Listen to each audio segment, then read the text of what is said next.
You're just a passenger." My ex-wife and her new husband sneered on the plane. Then the engine failed. The pilot whispered my call sign. "Get me Upsilon Spectre from row 9 now." I walked into the cockpit and spoke 3 sentences in Dutch that saved 200 lives. My ex-wife watched, frozen in disbelief. You know how some flights feel like they're going to drag on forever? This wasn't one of those. Hell, I wished it was. Every minute in that cramped airplane seat was another minute I didn't have to face what was waiting for me back home in New York. Mom's funeral. The whole damn family gathering around her casket, pretending they gave a shit about each other for one afternoon. My name's Jackson Reeve, though most folks who knew me in my Air Force days called me Spectre. 38 years old, and right now I'm just another guy in coach, squeezed into row 9 like a sardine. The flight attendant had offered me peanuts twice already, and we hadn't even taken off from Amsterdam yet. I declined both times. My stomach was twisted up tighter than a drill sergeant's bootlaces. The irony wasn't lost on me that I used to fly jets that could break the sound barrier, and here I was, white-knuckling it as a passenger on a commercial flight. But that's what happens when you wash out of the military with a psychological evaluation that reads like a horror novel. Unstable under pressure, they'd written. Not suitable for continued flight operations. Bullshit bureaucratic way of saying I'd cracked under the weight of too many missions and not enough sleep. That's when I noticed them. Across the aisle, 2 seats over. Marielle, my ex-wife, looking like she'd stepped out of some fancy magazine with her perfectly styled blonde hair and that designer outfit that probably cost more than my rent. And next to her, the golden boy himself, Brent Hollings. My replacement in more ways than one. Brent was everything I wasn't. Clean-cut corporate consultant with manicured nails and a smile that screamed, "I've never had a bad day in my life." The kind of guy who probably used words like synergy in casual conversation and thought a rough day meant his latte was served at the wrong temperature. He wore his arrogance like expensive cologne. Thick, overwhelming, and impossible to ignore. I tried to focus on the window, watching the ground crew scurrying around below like ants. Amsterdam Schiphol Airport was busy as always, planes lined up on the tarmac like toys waiting their turn. But I could feel Marielle's eyes on me. Could practically hear the gears turning in her head as she worked up the courage to say whatever poison she'd been cooking up. She didn't disappoint. Well, she said, loud enough that half the cabin could hear her. That voice I used to love, now sharp as broken glass. "Jackson Reeve, what are the odds?" I didn't turn around. Didn't give her the satisfaction. 2 years of silence, and I wasn't about to break it now just because we were trapped in a metal tube together for the next 8 hours. But Marielle, she never knew when to quit. That's probably why our marriage went down in flames faster than a MiG with a busted engine. "You know, Brent," she continued, her voice dripping with fake sweetness. "This is my ex-husband I told you about. The one who used to fly those big military jets." She paused for effect, like she was setting up the punchline to some cruel joke. Of course, that was before he washed out. Now look at him. I felt Brent's eyes boring into the back of my skull. Could practically hear him sizing me up, probably wondering how this broken-down former pilot had ever landed a woman like Marielle. Fair question, honestly. Then came the line that cut deeper than she probably intended. "You're just a passenger now, Jackson," Marielle said, her voice carrying that cold satisfaction that told me she'd been rehearsing this moment. Just another passenger. Brent's laugh was exactly what you'd expect, polished, practiced, and completely hollow. The kind of laugh that got him through corporate boardrooms and dinner parties with people he couldn't stand. But it did the job. Other passengers were starting to stare. Some probably recognized the drama unfolding and were settling in for the show. I kept my eyes forward, watching a luggage cart weave between the planes outside. My hands were steady on the armrests, muscle memory from years of flight training, keeping them locked in place even when everything inside me wanted to turn around and remind Marielle exactly who she was talking to. But she was right, wasn't she? I was just a passenger now. No call sign, no mission, no purpose beyond getting from point A to point B like everybody else. The mighty Spectre, reduced to hoping the real pilots up front knew what they were doing. The captain's voice crackled over the intercom, smooth and professional. "Ladies and gentlemen, we're next in line for takeoff. Flight attendants, please prepare the cabin for departure." I closed my eyes and tried to center myself the way they'd taught us during stress management training. Count your breathing. Focus on what you can control. Let go of what you can't. All that psychological warfare bullshit they fed us before sending us into combat zones. The engines started their familiar whine, building up power. Even in coach, even as a passenger, I could feel the aircraft coming alive around me. The vibration through the seats, the subtle shift as the pilot tested the controls, the way the whole plane seemed to hold its breath before takeoff. This was the part one used to love most. That moment when tons of metal and fuel and human hopes defied gravity and lifted off into the sky. Used to give me chills every single time, whether I was flying or just riding along. Marielle was still talking to Brent, probably explaining how I'd lost it during my last deployment. How I'd come home different. Broken. How she tried to make it work, but couldn't live with someone who jumped at every loud noise and woke up screaming from nightmares about missions gone wrong. She wasn't lying about any of it. That was the hell of it. The aircraft lurched forward, beginning its taxi toward the runway. Through the window, I watched Amsterdam shrink away, preparing to become just another dot on the map behind us. In a few hours, we'd be touching down in New York, and I'd have to face whatever was left of my family. Face the reality that Mom was gone, and I hadn't been there when it mattered. But right now, in this moment before takeoff, I was still just a passenger. Still invisible. Still safe in the anonymity of row 9, seat C. That silence Marielle was so proud of breaking. It was about to end. Not with words, though. Never was much good with words anyway. No, when my silence finally broke, it would be with action. The kind of action that reminded everyone exactly who Spectre used to be. The boarding process dragged on like it always does. People fumbling with overhead bins, flight attendants doing their safety dance, passengers arguing over seat assignments like their lives depended on it. I kept my eyes glued to the window, watching the ground crew finish up their pre-flight checks. Old habits die hard, and even as a passenger, I found myself mentally running through the same checklist I used to go through as a pilot. Fuel lines disconnected. Check. Ground power unit rolling away. Check. Wing flaps in position. Check. The familiar hum started deep in the belly of the aircraft as the engines began their startup sequence. Most passengers probably didn't even notice it, but I felt it in my bones. That low, steady vibration that meant we were about to trust our lives to a couple of turbofan engines and the laws of physics. I closed my eyes and started counting. It was something I'd picked up during my Air Force days, a nervous habit that had somehow stuck around long after I'd been grounded. Count the vibrations. Feel the rhythm. Every aircraft had its own heartbeat, its own signature hum that told you everything was working the way it should. 1 Mississippi, 2 Mississippi, 3 Mississippi. The port engine was running smooth, RPMs climbing steadily. The starboard engine followed suit a few seconds later, and I could feel the whole airframe settling into that steady, confident rumble that meant business. Behind me, I heard some kid asking his mom when we were going to take off, and a businessman complaining into his phone about delayed conference calls. Just another day at 30,000 feet. Just another routine flight with a couple hundred people who had no clue how many things could go wrong between here and New York. But then, halfway through the boarding process, something changed. It started as a flutter. Just a tiny irregularity in the engine noise that probably nobody else even noticed. But I'd spent enough years listening to aircraft engines to know when something wasn't quite right. The vibration pattern shifted, just for a second, like the plane had hiccuped. I opened my eyes and glanced toward the wing. Everything looked normal from where I was sitting. No smoke, no sparks, no obvious signs of trouble. But that flutter was still there, buried underneath the normal engine noise like a whisper you couldn't quite make out. Maybe I was being paranoid. Hell, I probably was.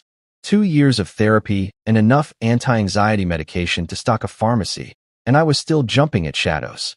Still hearing problems that weren't really there. The flight attendants were going through their final safety checks, that choreographed routine about seat belts and oxygen masks that everyone ignores.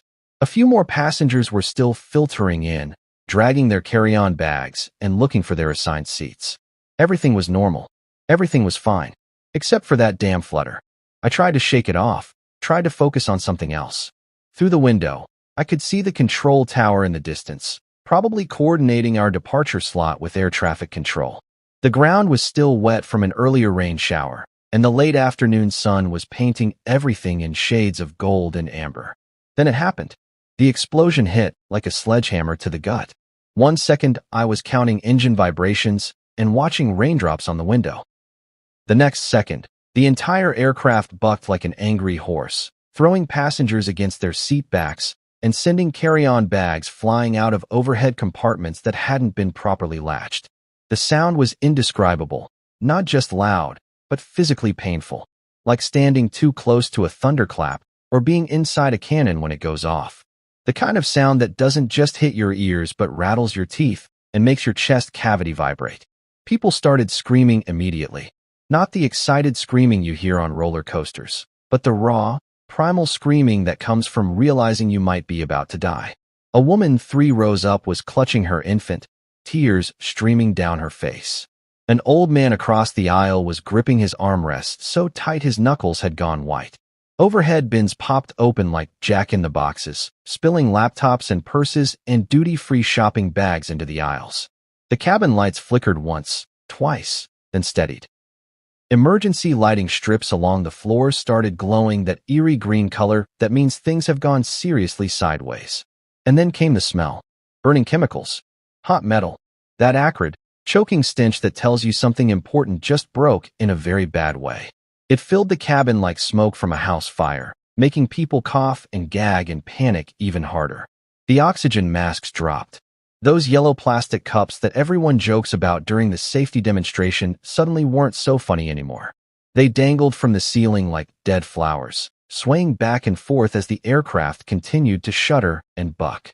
I grabbed mine without thinking, muscle memory from countless emergency drills taking over. Put your own mask on first, then help others. Basic survival training that had been drilled into my head so many times, it was practically hardwired. Around me, panic was spreading like wildfire. Parents were trying to help their kids with masks while struggling to get their own on. Flight attendants were shouting instructions that nobody could hear over the screaming and the alarms that were now blaring throughout the cabin. I turned to check on Marielle and Brent, some stupid instinct making me want to help them despite everything that had gone down between us. Brent's face had gone completely white, like someone had drained all the blood out of him. His perfectly styled hair was disheveled, and his expensive suit was wrinkled where he'd been thrown against his seat. But it was Marielle who really caught my attention. She was frozen, absolutely frozen, with her hand gripping the armrest so tight I thought she might break her fingers. Her eyes were wide with terror, and she was staring straight ahead like she couldn't process what was happening. I'd seen that look before.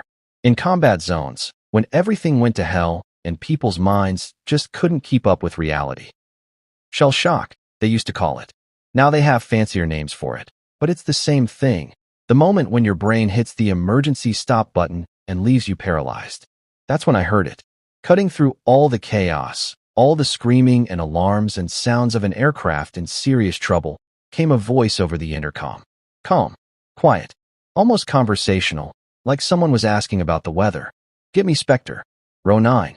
The words hit me like a physical blow. Nobody had called me Spectre in 2 years. Nobody except the guys I'd served with, and most of them were either dead or had moved on to other things. But somehow, someone up in that cockpit knew exactly who I was and exactly where I was sitting. Brent looked confused, probably wondering what the hell a Spectre was and why anyone would be looking for one during an emergency. But Marielle's expression had changed. The frozen terror was still there, but underneath it was something else. Recognition. Understanding. She knew what that call sign meant. She knew what I used to be capable of. I stood up, my legs steady despite the aircraft's continued shuddering. Around me, people were still screaming and crying and praying to whatever gods they believed in. But for the first time in 2 years, I felt something I'd almost forgotten. Purpose. The silence was about to end. Not with words, but with action. The flight attendant appeared out of nowhere, moving through the chaos like she was swimming upstream through a river of panic. Her uniform was wrinkled, her hair had come loose from its professional bond, and there was a small cut on her forehead that she probably hadn't even noticed yet. But her voice was steady, trained, the kind of calm that comes from years of dealing with emergencies both real and imagined. "Sir, please return to your seat," she said, reaching out to grab my arm. "We need everyone to remain seated and—" "Check the manifest," I interrupted, not moving an inch. My voice came out steady, authoritative. The same tone I'd used when giving orders to my squadron back, when orders actually meant something. Jackson Reeve. Call sign Spectre. Her hand froze mid-reach. I watched her face change as the information clicked into place, watched her eyes go from professional concern to something approaching awe. She pulled out a small tablet from her pocket, the kind flight attendants used to track passengers and meal preferences and God knows what else. Her fingers moved quickly across the screen, scrolling through what I assumed was the passenger manifest. Then she stopped, looked at the screen, looked at me, back to the screen. Holy shit, she whispered, and I could tell she immediately regretted the language. But sometimes profanity is the only honest response to an impossible situation. Yeah, I said simply. Now step aside. She didn't hesitate. Professional training kicked in, and she moved out of my way like I was carrying a presidential order. Behind me, I could hear Brent's voice cutting through the chaos, high-pitched and confused. What the hell is going on? Who is he? Marielle, what's happening? But I didn't look back. Couldn't afford to. Whatever was wrong with this aircraft was getting worse by the second. I could feel it in the way the floor tilted slightly to the left, in the way the engine noise had changed from a steady rumble to something more irregular, more desperate. The walk to the cockpit felt like it took forever, even though it was probably less than 30 seconds. Every step was a fight against the aircraft's increasingly erratic movements. Passengers were still screaming, still crying, still trying to figure out how to use oxygen masks that most of them had never taken seriously during the safety briefing. A businessman in first class grabbed my arm as I passed. Are you crew? What's happening? Are we going to be okay? I looked down at him. Middle-aged guy in an expensive suit, probably heading to New York for some corporate meeting that had seemed incredibly important an hour ago. Now he looked like a scared kid who'd lost his parents in a shopping mall. We're going to be fine, I told him, and I meant it. Not because I knew everything would work out, but because I was going to make damn sure it did. The cockpit door was already open when I reached it. Emergency protocol. In a crisis, that door stays unlocked, so help can get through if needed. Smart policy, though it probably scared the hell out of passengers who could see into the flight deck and witness whatever chaos was happening up front. What I saw when I stepped inside wasn't encouraging. The co-pilot was slumped over his controls, conscious but barely. Blood was trickling from a gash on his scalp where he'd probably been thrown against something during the explosion. His hands were shaking, and he kept trying to focus on the instrument panel like he couldn't quite make sense of what he was seeing. The captain was still in his seat, still fighting with the controls, but I could see the strain in his shoulders and the sweat on his forehead. He was a big guy, probably in his 50s, with the kind of weathered face that said he'd been flying commercial aircraft for decades. But right now he looked like he was wrestling with something that was winning. He glanced up when I entered, and for a split second I saw relief flash across his face. Not because he recognized me, but because someone, anyone, had answered his call for help. Spectre, he asked, his accent thick with Dutch inflection. Jackson Reeve, I confirmed, already moving toward the co-pilot's seat. Former USAF combat pilot. Multilingual, NATO certified. What's the situation? That was military speak for, cut the bullshit and tell me how fucked we are, but I figured I'd keep it professional for now. The captain didn't waste time with pleasantries. Right engine is completely dead. Left engine is running hot, losing power. We've lost hydraulic pressure in 2 systems, autopilot is offline, and the flight management computer is giving us garbage data. I was already sliding into the co-pilot's seat, gently moving the injured man aside. My hands found the controls automatically, muscle memory taking over like I'd never left a cockpit. The yoke felt familiar under my palms. The rudder pedals responded to the pressure of my feet, and suddenly I wasn't just a passenger anymore. I was a pilot. The instrument panel told the story in stark, unforgiving numbers. Engine temperature climbing into the red zone. Fuel flow irregularities. Electrical systems showing intermittent failures. Altitude dropping slowly but steadily. How long since the explosion? I asked, my eyes scanning the displays, my brain automatically cataloging problems and potential solutions. 3 minutes, the captain replied. Maybe 4. That meant we had maybe 20 minutes before the remaining engine gave up completely. 20 minutes to find a place to land a crippled aircraft with 200 souls on board. What's your name, Captain? Vanderberg. Eric Vanderberg. All right, Eric. I need you to stay calm and follow my lead. We're going to get through this. Warning lights were flashing across the panel like a Christmas tree designed by someone with a really dark sense of humor. But I'd seen worse. Hell, I'd flown through worse. The difference was that back then, I'd only been responsible for my own life. Now I had an entire passenger manifest depending on me not screwing this up. The aircraft shuddered again, more violently this time, and I heard fresh screams from the cabin behind us. Eric's knuckles were white where he gripped his controls. "She's getting harder to control," he said through gritted teeth. "I know," I replied, adjusting the trim to compensate for the loss of power from the dead engine. "But she's still flying. As long as she's flying, we've got options." That was pilot philosophy 101. Every problem has a solution as long as you're still in the air. It was when you stopped flying that things got really complicated. I looked out the windscreen at the Dutch countryside passing below us. Flat green fields, small towns, roads that looked like pencil lines drawn on a map. Somewhere down there was a runway long enough to handle a commercial airliner. I just had to find it before we ran out of sky. "Eric," I said, my voice steady despite the chaos surrounding us. "I need you to trust me. Can you do that?" He looked at me for a long moment. This stranger who'd walked into his cockpit during the worst day of his flying career. Then he nodded. "Good. Now let's bring this." My hands moved across the control panel with the kind of precision that comes from years of training and muscle memory that never really goes away.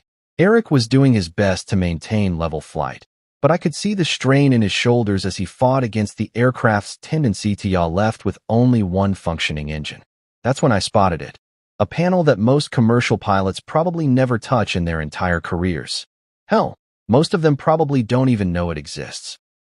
But I did, because back in my Air Force days, we trained on everything from crop dusters to cargo haulers, and sometimes you needed to talk to people who weren't expecting to hear from you.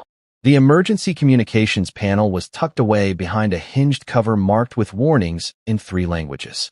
I flipped it up, revealing a collection of switches, dials, and frequency selectors that looked like they belonged on a military aircraft rather than a commercial airliner. "What are you doing?" Eric asked, glancing over while still wrestling with the controls. "Getting us some help," I replied, my fingers dancing across the frequency selector. This bird's got more comm equipment than they advertise in the passenger brochure. The emergency comm system was designed for exactly this kind of situation, when regular air traffic control channels were jammed, or when you needed to reach specific agencies that operated on classified frequencies.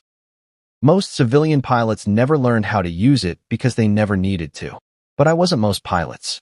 I keyed in a frequency that I hadn't used in over 2 years, one that was burned into my memory alongside a dozen others that the Air Force had made me memorize during my NATO certification training. My finger hovered over the transmit button for just a second. This was it. The moment when I stopped being Jackson Reeve, washed-up ex-pilot, and became Spectre again. The moment when all those sleepless nights and psychological evaluations and therapy sessions either meant something or meant nothing at all. I pressed the button and spoke 3 sentences in Dutch. "Died Inspector. Namergeling." The first sentence was identification. This is a Spectre, using the old NATO phonetic code that predated the current system.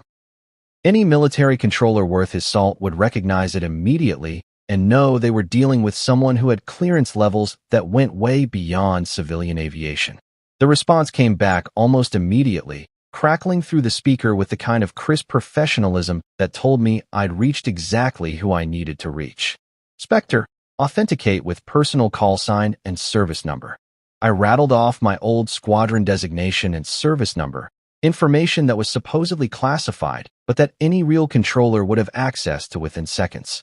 While I waited for confirmation, I continued with the second sentence. "Bevestig coordinate. Confirm coordination. Military speak for, I need you to talk to multiple agencies at once and make sure everyone's on the same page." In this case, that meant Amsterdam Operations Center, Shamwick Oceanic Control, and probably a half-dozen other agencies that tracked aircraft movements across European airspace. The confirmation came back 30 seconds later, along with a voice that sounded like it belonged to someone who'd been doing this job for longer than I'd been alive.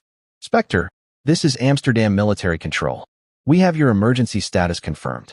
Stand by for coordination with civilian ATC." That's when I delivered the third sentence. The one that would either save our asses or get us all killed. Handhoff Nudglidpad. Maintain emergency glide path. It was a request for priority handling and emergency routing, the kind of thing that would clear other aircraft out of our way and give us direct vectors to the nearest suitable airport. But more than that, it was a signal that whoever was flying this aircraft knew exactly what they were doing and had the authority to make decisions that civilian pilots couldn't make. Within seconds, data started pouring in through the emergency comm system. Wind vectors at multiple altitudes. Weather conditions at potential diversion airports. Fuel calculations and glide ratios, and a dozen other pieces of information that could mean the difference between a successful emergency landing and a smoking crater in the Dutch countryside. But the most important thing was the voice that came through the speaker next, calm, professional, and speaking English with just a hint of a Dutch accent. Spectre, Amsterdam Operations Center. We have emergency vectors to Focal Air Base, bearing 270, distance 42 nautical miles. Runway is being cleared for emergency landing. Focal. I knew that name. Former NATO base, built during the Cold War when everyone was worried about Soviet bombers coming over the pole. Long runway, built to handle everything from fighter jets to heavy cargo aircraft. If we could make it that far, we had a chance. Eric was staring at me like I'd just performed some kind of magic trick. Who are you talking to? People who know how to handle emergencies. I replied, already plotting our course to Focal on the navigation display. Military controllers don't panic, and they don't ask stupid questions. They just get shit done. The aircraft shuddered again, more violently this time, and I felt the remaining engine lose another few hundred RPMs. We were running out of time, but now we had a destination and people on the ground who were actively working to help us get there. Behind us, I could hear the chaos continuing in the passenger cabin. People were still crying, still praying, still asking flight attendants questions that didn't have good answers. But they didn't need to know about wind vectors and glide ratios and emergency frequencies. They just needed to trust that the people in the cockpit knew what they were doing. And for the first time in 2 years, I actually did. The radio crackled again, this time with a different voice, younger, more urgent. Spectre, be advised we have emergency vehicles standing by at Focal. Medical personnel are being notified for potential casualties. What is your passenger count and fuel status? 237 souls on board. I replied, reading the numbers off the manifest display. Fuel is... I checked the gauges, did some quick math in my head. Fuel is going to be tight. We'll have maybe 10 minutes of power left when we reach your coordinates. Copy that, Spectre. You are cleared direct to Focal. Maintain present heading. All other traffic has been diverted. I looked over at Eric, who was still fighting to keep the aircraft level and stable despite the increasing vibrations from our failing engine. Sweat was beading on his forehead, but his hands were steady on the controls. You ever land a commercial airliner on a military runway? I asked him. He shook his head. Never. Well, I said, adjusting our heading to take us directly toward Focal. There's a first time for everything. The Dutch countryside was sliding past below us, green fields and small towns that looked peaceful and normal from 30,000 feet. People down there were probably going about their daily lives, completely unaware that a crippled airliner was limping across the sky above them. But we weren't passengers anymore. We were pilots with a mission, and that mission was to get 237 people safely back to the ground. Time to see if Spectre still had what it took. The right engine died with a sound I'll never forget. Not a dramatic explosion or a grinding mechanical failure, but a simple, terrifying silence. One moment it was struggling, coughing and sputtering like an old man with lung disease, and the next moment it just stopped. The vibration that had been rattling through the aircraft suddenly cut off, leaving us with an eerie quiet that was somehow worse than all the alarms and warnings. Eric's face went pale as he watched the engine parameters flatline on his display. Flame out, he said quietly, like he was announcing someone's death. Which, in a way, he was. I was already adjusting the rudder to compensate for the asymmetric thrust, but I could feel the aircraft wanting to yaw to the right, wanting to spiral into the ground because physics doesn't give a damn about our hopes and prayers. The remaining engine was working overtime now, carrying the full load of keeping us airborne, and I could see from the instrument readings that it wasn't happy about the situation. Engine 2 temperature is climbing, I reported, watching the numbers tick upward into the yellow zone. Not red yet, but getting there fast. We're asking too much of it. How long before it overheats? Eric asked, though I could tell from his expression that he already knew the answer wouldn't be good. I did the math in my head, factoring in our current power setting, outside air temperature, and the rate at which the engine temperature was climbing. Military training had drilled these calculations into my brain until they became automatic, like multiplication tables for pilots. Maybe 10 minutes, I said. 15 if we're lucky. Eric was quiet for a moment, absorbing what that meant. With one engine completely dead and the other one about to cook itself to death, we weren't flying anymore. We were gliding, a 170-ton metal bird with nowhere to land and gravity pulling us steadily toward the Dutch countryside. The aircraft shuddered as I reduced power to the remaining engine, trying to buy us a few more minutes before it overheated completely. But reducing power meant losing altitude faster, which meant less time to find a suitable runway. It was a losing game no matter how you played it. There, Eric said suddenly, pointing to a spot on the navigation display. Twin Air Base. Old military installation, about 40 kilometers northeast.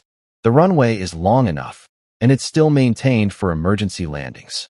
I pulled up the coordinates on my display and felt my stomach drop. 40 kilometers might as well have been 400 given our current situation. With no engine power and our altitude bleeding away like water through a broken dam, we'd be lucky to glide half that distance. What about closer options? I asked, though I was already calculating glide ratios and wind vectors, trying to squeeze every possible mile out of our descent. Eric shook his head. Nothing suitable. There are some smaller airfields, but the runways are too short for a commercial aircraft. We'd overshoot and end up in a farmer's field, which wouldn't necessarily be fatal if the field was long enough and flat enough. But crashing into a barn or a grove of trees at 150 miles per hour wasn't anyone's idea of a good time. Better to aim for a proper runway and hope we could stretch our glide just far enough to reach it. The second engine temperature gauge was climbing steadily into the red zone now. I could almost hear it screaming under the strain, metal expanding beyond its design limits, bearings running dry, turbine blades vibrating at frequencies that would tear the whole assembly apart. We're going to lose the second engine, I told Eric, my voice matter-of-fact despite the implications. There was no point in sugarcoating reality. Question is whether it flames out or explodes first. What's the difference? If it flames out, we glide. If it explodes, we might lose hydraulics, flight controls, maybe part of the wing. At that point, we're not landing anywhere. Eric's hands tightened on his yoke. 23 years of flying commercial aircraft, and he'd probably never faced anything worse than rough turbulence or a drunk passenger. Now he was looking at the very real possibility of becoming a statistic in aviation accident reports. The radio crackled with updates from Amsterdam Operations Center. Emergency services were mobilizing at Twin Air Base, but they were also being honest about our chances. The air traffic controller's voice was professional and calm, but I could hear the undertone of concern. KLM 447. Be advised that your current glide path will bring you approximately 8 kilometers short of twinned runway. Do you have any options for extending your glide? 8 kilometers. Might as well be 800. But I wasn't ready to give up yet. Dump weight, I told Eric. Everything we can get rid of? Fuel, water, whatever's not bolted down. The passengers will thank us when we're all walking away from this instead of being scraped off a farmer's field with a spatula. Eric's fingers moved across the fuel management panel, opening valves that would dump thousands of pounds of jet fuel into the atmosphere. Not exactly environmentally friendly, but the trees would forgive us if we managed to avoid crashing into them. I adjusted the aircraft's pitch attitude, trading speed for distance, trying to maximize our glide ratio. It was a delicate balance. Too steep and we'd fall short of the runway. Too shallow and we'd stall and fall like a rock. The remaining engine temperature was pegged in the red zone now, and I could see warning lights starting to flash across the engine display. Metal fatigue, oil pressure dropping, vibration levels climbing toward dangerous territory. It's going to let go, Eric said quietly, watching the same instruments I was. I know. What do we do when it does? I looked out the windscreen at the Dutch landscape below. Fields and farms and small towns where people were probably going about their normal Saturday afternoon routines, completely unaware that a crippled airliner was limping through the sky above them. "We land it like a glider," I said, and I meant it. Big, heavy, fast glider, but still just a glider. Eric stared at me like I'd suggested we flap our arms and fly. "You can't be serious." "Dead serious. I've done it before." That was a lie. I'd never landed a commercial airliner with no engines, because that was the kind of thing that happened maybe once in a pilot's career if they were extremely unlucky. But I'd trained for it, simulated it, studied every case of successful deadstick landings in aviation history. Theory was about to become practice, and practice was about to become survival. The second engine made a sound like a garbage disposal trying to digest a wrench, then went silent. We were gliding now. 200 souls in a metal tube, trusting gravity and aerodynamics to carry us to safety. "Hold steady," I murmured, more to myself than to Eric.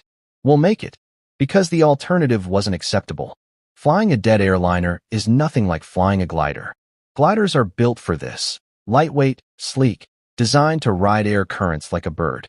A commercial airliner without engines is basically a 170-ton brick with wings, falling out of the sky at a rate that would make Sir Isaac Newton proud and everyone else terrified.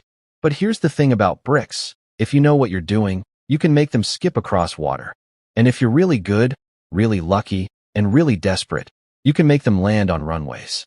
The silence in the cockpit was deafening now that both engines were dead. No more comforting rumble, no more steady vibration through the airframe. Just the whistle of wind over the wings and the occasional creak of metal adjusting to stresses it was never designed to handle. It was like being in a library where the books were all about death and the librarian was gravity itself. I had manual controls only now. No hydraulic assist, no fly-by-wire computer helping me out. Just old-school stick and rudder flying, muscle against physics, experience against entropy. My hands gripped the yoke like I was holding onto the edge of a cliff, because in a way, I was. Eric was calling out our parameters in a steady stream. Altitude, airspeed, heading, rate of descent. His voice was calm and professional, but I could hear the underlying tension. 23 years of flying, and he'd never been in a situation where the manual said, "Sorry, you're on your own." Altitude 8,000 feet, descending at 1,200 feet per minute, he reported. Airspeed 280 knots and decreasing. I was flying the aircraft by feel now, using every trick I'd learned in military training. Adjust the pitch to maintain best glide speed. Use the rudder to keep us coordinated. Watch the horizon and trust your instruments, even when your gut is telling you that falling out of the sky can't possibly end well. Behind us, through the thin cockpit door, I could hear the chaos in the passenger cabin. People were crying, praying, making phone calls to loved ones. Flight attendants were trying to keep everyone calm while probably fighting their own terror. And somewhere in that mess, Marielle and Brent were dealing with the fact that their lives now depended on the unstable ex-husband they'd been mocking an hour ago. Brent's voice cut through the cabin noise, high-pitched with panic. Is he actually flying this thing?" I couldn't hear Marielle's response, but I could imagine it. She'd seen me in uniform, back when we were married. She'd heard the stories about emergency landings and close calls. She knew what I was capable of, even if she'd forgotten during the divorce proceedings. Damn right I was. No autopilot, no engine power, no margin for error whatsoever. Just me, the laws of physics, and a whole lot of stubbornness. The aircraft was getting harder to control as our airspeed decreased. Without engine thrust to help maintain control authority, I was having to work harder to keep us flying straight and level. The control surfaces were becoming mushy, less responsive, like trying to steer a car through molasses. 6,000 feet. Eric called out. We're going to be short of the runway. I could see Twinned Air Base in the distance now, a gray smudge against the green Dutch countryside. The runway looked impossibly small from this altitude, like a pencil line someone had drawn with a ruler. But it was there, and it was our only shot. The problem was that Eric was right. We were going to be short. Not by much, maybe a kilometer or two, but in aviation, close doesn't count. You either make the runway or you don't, and almost gets you a smoking crater instead of a successful landing. I pushed the nose down slightly, trading altitude for airspeed, trying to stretch our glide just a little farther. It was a dangerous game. Too much speed, and we'd overshoot the runway even if we reached it too little, and we'd stall and drop like a stone. For 1,000 feet, Eric reported. Rate of descent is increasing. That's when the smoke started filling the cabin. It wasn't engine smoke. Those were dead and couldn't produce smoke anymore. This was electrical smoke, the acrid smell of burning insulation and overheated circuits. Some system that wasn't designed to operate without engine power was slowly cooking itself to death. People started coughing and panicking even more. I could hear flight attendants shouting instructions about covering noses and mouths with clothing. The emergency lighting was still working, casting that eerie green glow throughout the cabin, but I wondered how long the battery power would last. We need to get on the ground now, I told Eric, though he already knew that. The gear, he said suddenly. Should we deploy the landing gear? That was the million-dollar question. Lowering the gear would increase our drag significantly, making us fall faster, but also helping us slow down for landing. The problem was timing. Deploy it too early and we'd never reach the runway. Deploy it too late and we'd hit the ground too fast to survive. Not yet, I decided. We need every foot of glide we can get. I could see the runway clearly now, a concrete strip carved out of the green landscape. Emergency vehicles were lined up along the sides, fire trucks, ambulances, rescue equipment. They were expecting us, which was both comforting and terrifying. Comforting because help was standing by, terrifying because they obviously didn't expect this to go well. 2,000 feet, Eric called out. We're still going to be short. I looked at the instrument panel, calculating distances and angles and descent rates with the part of my brain that had been trained for exactly this kind of impossible situation. We were close, so damn close, but close wasn't going to cut it. That's when I made a decision that would either save us all or kill us all. I'm going to force the gear down manually, I announced. Eric's eyes widened. Without hydraulics? That's impossible. Watch me. I reached for the manual gear extension handle, a piece of equipment that most commercial pilots never touch in their entire careers. It was designed for emergencies exactly like this one, but using it was a gamble. The gear might lock properly, or it might not. It might slow us down enough to make the runway, or it might create so much drag that we'd fall short and crash into the trees. But doing nothing guaranteed failure, and I hadn't come this far to give up now. 1,000 feet, Eric said quietly.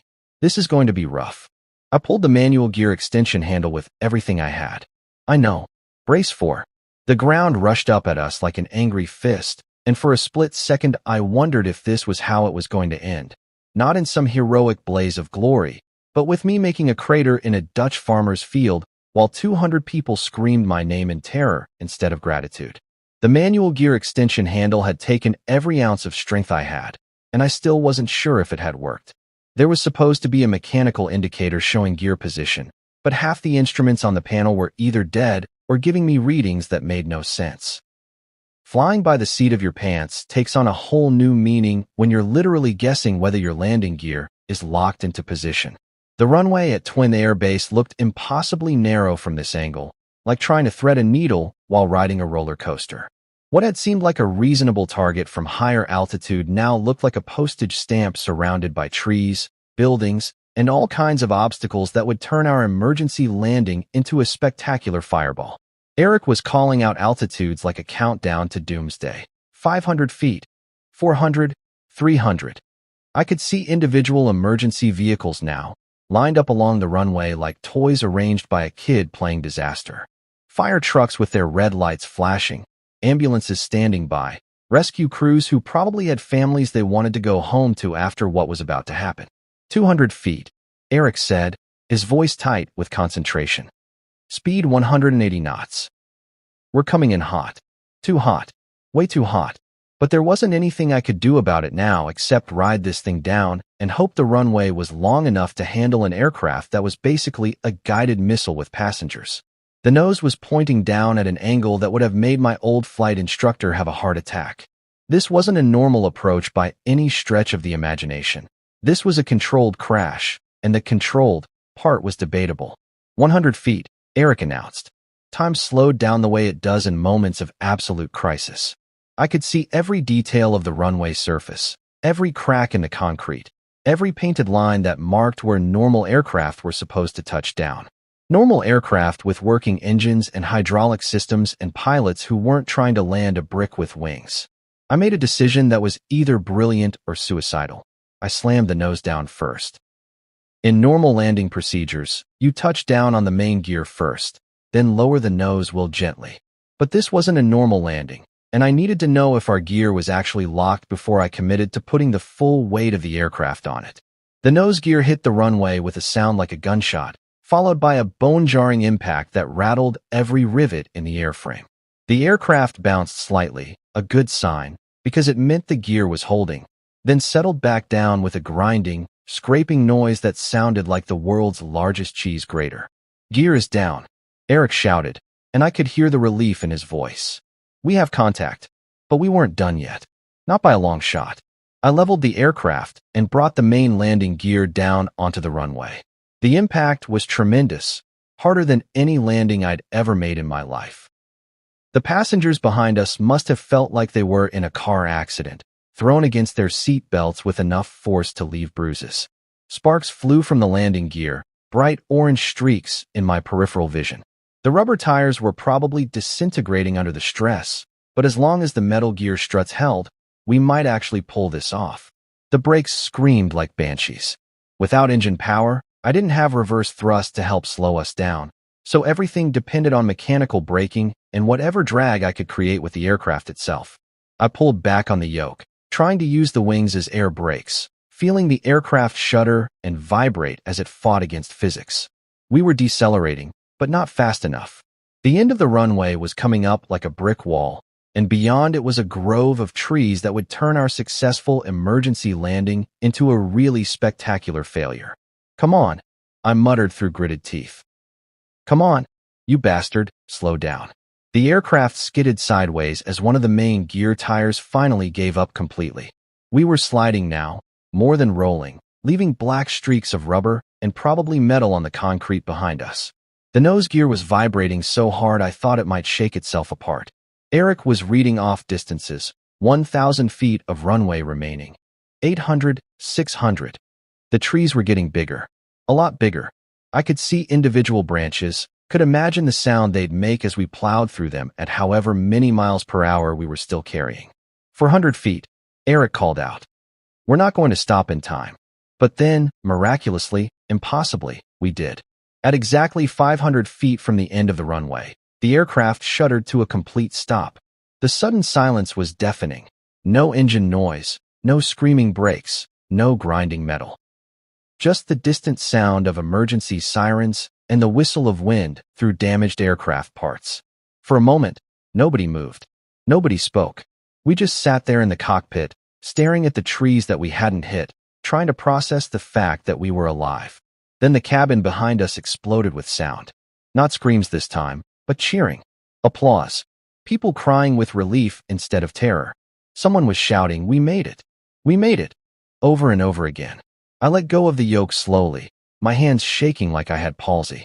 The control surfaces fell slack without hydraulic pressure, and I realized I could barely feel my fingers after gripping the controls so tightly for so long. Eric was staring at me like I'd just performed a magic trick. "How the hell did you do that?" I looked out the windscreen at the emergency vehicles racing toward us, their lights flashing, crews ready to evacuate passengers and check for injuries. Normal people doing normal jobs, dealing with what was probably the most abnormal day of their careers. I honestly don't know, I admitted. But there was something I did know, something that was echoing in my head like a broken record. A voice from my past, from performance evaluations and psychological assessments, and all the reasons they'd given for washing me out of the Air Force. For seconds, "You froze again. Next time, 0, asterisk." That's what they'd written in my file. For seconds of hesitation during a training exercise that had convinced them I couldn't handle pressure situations. For seconds that had ended my military career and destroyed my marriage and turned me into just another civilian with a drinking problem and a therapy appointment twice a week. But this time when it really mattered, when 200 lives hung in the balance, I hadn't frozen at all. I'd flown. The hearing room looked like something out of a legal drama. Wood-paneled walls, fluorescent lighting that made everyone look like they had tuberculosis, and a panel of officials who acted like they were deciding the fate of the free world instead of just reviewing an emergency landing. 5 members of the Federal Aviation Administration sat behind a long table covered with files, laptops, and coffee cups that had probably been refilled more times than anyone wanted to count. They'd been reviewing the incident for 3 weeks, analyzing every piece of data, every radio transmission, every decision I'd made during those 20 minutes when physics and luck were the only things standing between us and disaster. The room was packed with people who had various reasons for being there. Airline representatives in expensive suits, trying to figure out how to spin this whole thing to minimize their liability. Insurance investigators with their clipboards and calculators, adding up the cost of a damaged aircraft versus the potential lawsuits from 200 traumatized passengers. Reporters with their notebooks and recording devices, hoping someone would say something quotable that would give them another angle on the story. And sitting in the back, almost hidden behind a pillar, was Marielle. She'd been showing up to these proceedings like a ghost haunting her old life. Never spoke to me, never acknowledged my presence, just sat there watching everything unfold with those green eyes that had once made me forget my own name. I couldn't figure out what she was doing there or what she hoped to accomplish. The hearing had been going on for 2 days already. They'd reviewed the aircraft maintenance records, the weather conditions, the emergency response procedures. They'd interviewed the flight attendants, the passengers, even some of the emergency responders who'd been standing by at Twin Air Base. But today was my turn. The panel chair, a gray-haired woman named Patricia Walsh who looked like she'd been dealing with aviation bureaucracy since the Wright brothers, called me to the witness table. The microphone squeaked with feedback as I adjusted it, and I found myself staring at a room full of people who were all waiting to judge whether I'd done the right thing or just gotten lucky. Mr. Reeve, Walsh began, we've reviewed the preliminary reports and witness statements regarding Flight KL-447. Before we discuss your actions during the emergency, could you please state your qualifications for the record? I opened my logbook, the same worn leather-bound book I'd been carrying since my first day of flight training 15 years ago. Every hour I'd ever flown was recorded in those pages, from my first solo flight in a Cessna 152 to my last mission as an F-16 pilot before everything went to hell. Jackson Reeve, former United States Air Force pilot. I began, my voice steady despite the circumstances. 15 years of military flight experience, including combat operations in 3 theaters. Certified on F-16 Fighting Falcon, T-38 Talon, and KC-135 Stratotanker aircraft. NATO qualified for international flight operations. Total flight time, 3,247 hours. One of the panelists, a younger guy who probably flew a desk more than he flew aircraft, leaned forward with a skeptical expression.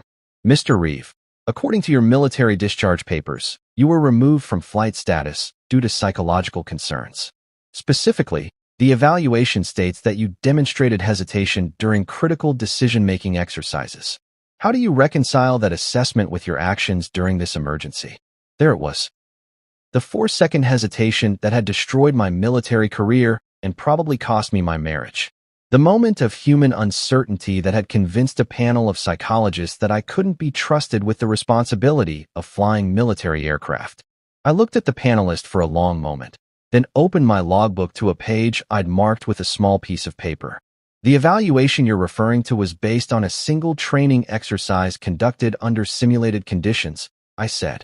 During that exercise, I hesitated for approximately 4 seconds while processing multiple system failures in a T-38 trainer aircraft.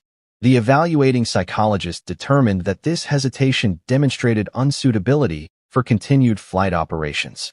The room was dead quiet. Even the reporters had stopped scribbling in their notebooks. However, I continued.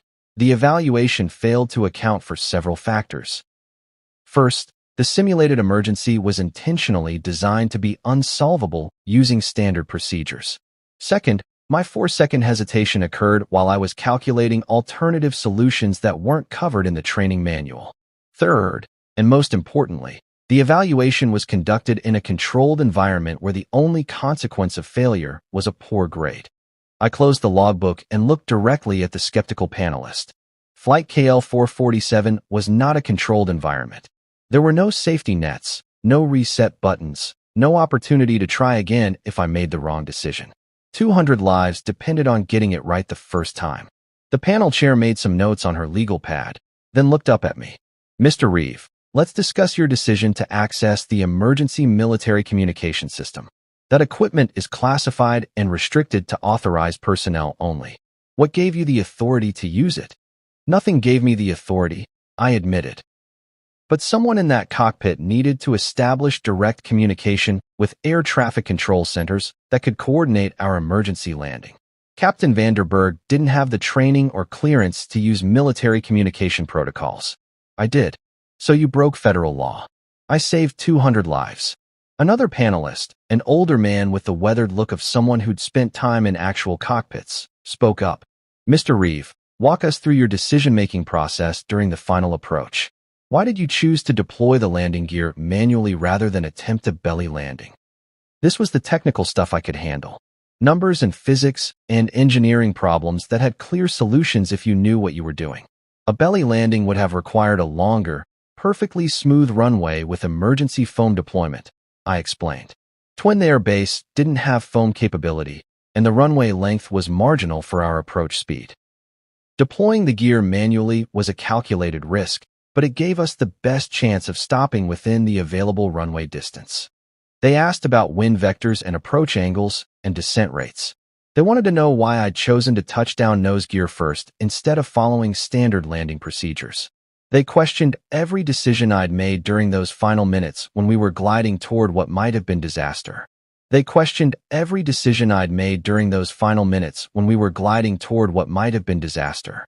answered every question with facts and figures and technical explanations. But what I really wanted to tell them was simpler than all the aviation jargon and regulatory compliance issues. When that aircraft lost both engines, there was no manual to follow. No procedure checklist that covered how to land a dead airliner with no hydraulics and no margin for error.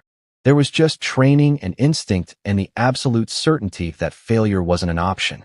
The hearing lasted 6 hours. When it was over, when all the questions had been asked and all the forms had been filled out, I walked out of that building knowing I'd done everything right. But I also knew that being right and being vindicated were two very different things.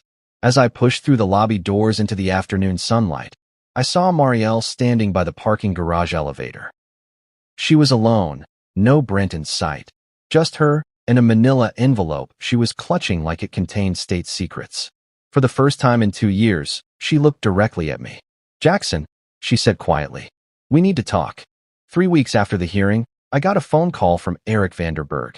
The Dutch captain's voice was warmer over the phone than it had been in the cockpit during our emergency landing, probably because we weren't plummeting toward the ground at the time. "Jackson," he said, "some of the passengers want to organize a reunion. Nothing fancy, just a chance for people to meet the man who brought them home safely. Would you be interested?" My first instinct was to decline. I'd had enough attention, enough scrutiny, enough people analyzing every decision I'd made during those 20 minutes when everything went to hell. The FAA had cleared me of any wrongdoing. The airline had quietly settled with passengers who'd filed injury claims, and the media had moved on to other stories about other people's triumphs and disasters. But something in Eric's voice made me reconsider. This wasn't about headlines or legal proceedings or corporate damage control. This was about the people who'd been in that cabin, who'd felt the aircraft shudder and shake and fall silent, who'd watched oxygen masks drop from the ceiling and wondered if they were going to see their families again. "Where and when?" I asked. The reunion was held at a small community center near Twin Air Base, the same runway where we'd made our emergency landing. About 60 passengers showed up. Not everyone, but enough to fill the room with conversations in half a dozen languages and the occasional burst of nervous laughter that comes from people who've shared a near-death experience. I recognized some faces from that chaotic day. The businessman from first class who'd grabbed my arm, looking much more relaxed in casual clothes instead of his expensive suit. The young mother with the infant, who introduced me to her baby like I was a favorite uncle. The elderly man who'd been gripping his armrests so tightly, now shaking my hand with steady fingers and thanking me in broken English. But it was the conversations that got to me. Not the formal thank you speeches or the polite expressions of gratitude, but the quiet, personal moments when people told me what that day had meant to them. A teenage girl showed me a college acceptance letter, telling me she'd decided to study aeronautical engineering because of what she'd witnessed in the cockpit. An older woman mentioned that she'd reconciled with her estranged sister after realizing how fragile life could be. A man in his 30s said he'd quit his job as an accountant and opened the restaurant he'd always dreamed about, because almost dying had taught him that safe choices weren't always the right choices. These weren't dramatic declarations or life-changing epiphanies. They were small, human moments of clarity that had grown out of 20 minutes of controlled terror at 30,000 feet. And somehow, my decision to step into that cockpit had been part of making those moments possible. Eric gave a short speech about aviation safety and the importance of emergency preparedness. The airline representative talked about improved training procedures and enhanced communication systems. Everyone was very professional and careful not to dwell too much on how close we'd all come to becoming a statistic in accident investigation reports. But then something unexpected happened. I saw her before she saw me, standing near the back of the room like she wasn't sure she belonged there. Marielle looked different somehow. Older, maybe, or just more uncertain than the confident woman who'd been mocking me from across the airline aisle 3 weeks ago. She was alone. No Brent, no expensive suit, no corporate consultant swagger. Just my ex-wife in jeans and a sweater, holding a manila envelope like it contained something fragile. When our eyes met across the room, she walked over with the kind of determined stride I remembered from our marriage. The same walk she'd used when she had something important to say and wasn't going to let anything stop her from saying it. "Hello, Jackson," she said quietly. "Marielle." I kept my voice neutral, professional. "I didn't expect to see you here." She glanced around the room at the passengers and their families, people who were alive because of decisions I'd made when everything was falling apart. "I needed to see this," she said. "I needed to understand what you did." She handed me the manila envelope without ceremony. "There's something you should know." Inside was a signed affidavit on law firm letterhead, admitting that Brent's firm had illegally obtained and leaked my military psychological evaluation to the press. There were emails detailing the information-gathering operation, financial records showing payments to private investigators, and a timeline that made it clear the character assassination had been planned and coordinated. But underneath the legal documents was a handwritten letter on personal stationery. Marielle's handwriting, the same careful script I'd seen on birthday cards and grocery lists and divorce papers. "Jackson, asterisk," it began. Asterisk, you weren't just a passenger that day. You were the only one flying. You were the only one who could have brought everyone home safely. And you did it without hesitation, without freezing, without any of the problems that the evaluations said you had. Asterisk. I've spent 2 years convincing myself that leaving you was the right decision. That you were broken, unstable, unable to handle pressure. I let Brent's investigation into your military records confirm what I wanted to believe, that I'd been smart to get out before things got worse. Asterisk. But watching you in that cockpit, seeing what you were capable of when it really mattered, I realized something I should have understood years ago. You weren't broken. You were just human. And sometimes being human in an inhuman situation is exactly what's needed. Asterisk. I can't undo the divorce. I can't take back the things I said or the way I let Brent attack you in the media. But I can tell you this. When that aircraft was falling out of the sky, there was only one person I trusted to save us. The same person I should have trusted to save our marriage. Asterisk. I'm sorry, Jackson. For everything. Asterisk. I folded the letter carefully and put it back in the envelope. Around us, the reunion was winding down, passengers exchanging contact information and promising to stay in touch.